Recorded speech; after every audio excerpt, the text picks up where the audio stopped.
पृथ्वी पर अत्याचार बहुत ज़्यादा बढ़ रहा था। इस सबसे परेशान होकर पृथ्वी माता गौ का रूप लेकर ब्रह्मा और विष्णु के पास पहुंची और उनसे विनती की कि हे प्रभु, पृथ्वी पर अत्याचार बहुत ज़्यादा बढ़ रहा है। तब ब्रह्मा जी ने विष्णु जी से कहा कि भगवान आपको, हे नारायण, आपको 8वां अवतार लेकर पृथ्वी पर अवतरित होना होगा और दुराचारियों का अंत करना होगा। तब विष्णु भगवान ने कहा, ठीक है, मैं देवकी की गर्भ से 8वीं संतान के रूप में जन्म लूँगा। उस समय मथुरा के राजा उग्रसेन थे, लेकिन उग्रसेन का एक पुत्र था कंस, जो बहुत ही दुराचारी और अत्याचारी था, दुष्ट था।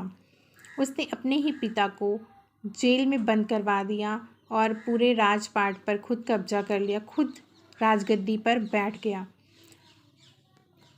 कंस का एक चाचा था, उनकी चचेरी बहन थी देवकी, जिसके उस समय विवाह की तैयारियां चल रही थी। देवकी का विवाह वासुदेव से होने वाला था। कंस अपनी बहन देवकी से बहुत प्यार करता था, इसलिए उसने कंस और देवकी से कहा कि मैं तुम्हें खुद विदा करने अपने रथ पर ले जाऊंगा। वासुदेव ने कहा, ठीक है।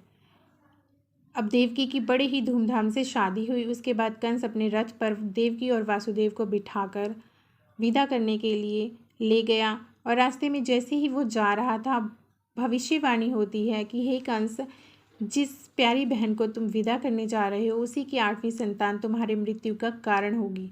ये भविष्यवाणी सुनते ही कंस बहुत परेशान हो गया और उसने कहा कि अगर मैं वासुदेव को ही मार देता हूँ तो 8वीं संतान होगी ही नहीं। वो वासुदेव को मारने ही जा रहा था, तभी देवकी कंस के पैरों में गिर पड़ी और माफ़ी मांगने लगी, भैया इन्हें क्षमा कर दीजिए, इन्हें मत मारिए, हमारी जितनी संतानें होंगी वो मैं आपको सौंप दूंगी।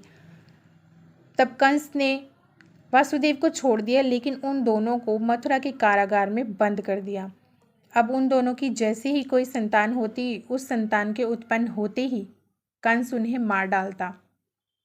बस देवकी अपनी संतानों को अपनी आंखों के सामने मरते देखकर बहुत दुखी और परेशान होती। तब वासुदेव उसे समझाते कि देवकी शांत रहो, इस दुष्ट कंस का भी अंत जरूर होगा।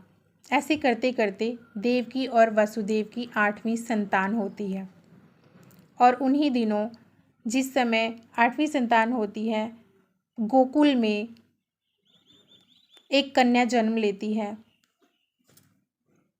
यशोदा के घर।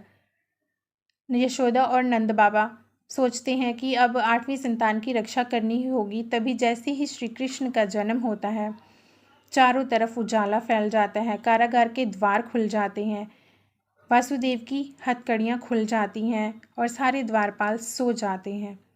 उस समय रात्रि के 12 बज रहे होते हैं।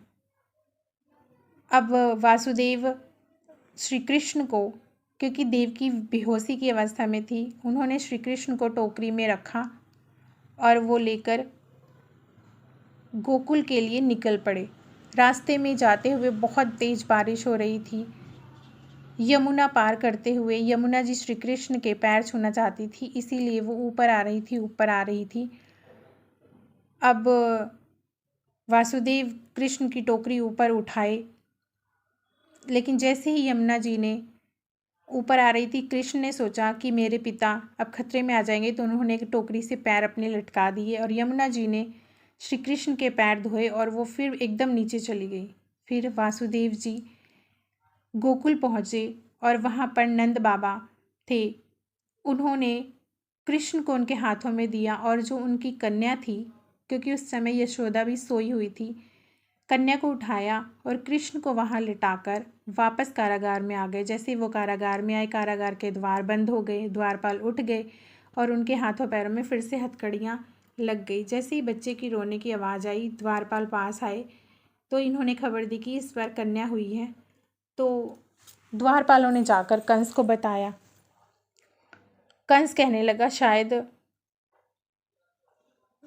होनी भी मुझसे डर गई है, मेरे अत्याचारों से डर गई, इसीलिए नहीं हुई, पर जो ये कन्या हुई है इसको भी मैं नहीं छोड़ूंगा, इसको भी मार दूंगा, मैं अपने काल के कारण को ही ख़त्म कर दूंगा। उसने इस कन्या को भी नहीं छोड़ा, उसको भी जैसे ही मारने जा रहा था वो चटक के ऊपर चली गई और उसने भविष्यवाणी की कि कंस जिसे तू मारना चाहता था वो जन्म ले चुका है और वो गोकुल पहुंच गया है। अब तुझे मरने से कोई नहीं रोक सकता, तेरा अंत आ गया है, तेरे को मारने वाला पैदा हो चुका है। ऐसा सुनते ही कंस फिर पागल सा हो जाता है। कृष्ण को मारने के लिए बहुत कोशिश करता है, बहुत से राक्षसों को भेजता है, लेकिन उसमें नाकामयाब रहता है। फिर धीरे धीरे कृष्ण बड़े हो जाते हैं और बड़े होकर वो कंस का वध कर देते हैं और फिर उग्रसेन को राजगद्दी पर बिठा देते हैं। इस तरह श्री कृष्ण एक दुराचारी कंस का अंत कर देते हैं और श्री कृष्ण का जन्म जन्माष्टमी के रूप में मनाया जाता है। मथुरा में श्री कृष्ण के जन्म की बहुत अच्छे से तैयारियां की जाती हैं और श्री कृष्ण का जन्म बड़े ही धूमधाम और उत्साह के साथ मनाया जाता है। श्री कृष्ण जन्माष्टमी पूरे देश में बहुत ही धूमधाम से मनाई जाती है। तो ये थी श्री कृष्ण के जन्म की कथा। अगर आपको ये कथा अच्छी लगी हो तो हमारे चैनल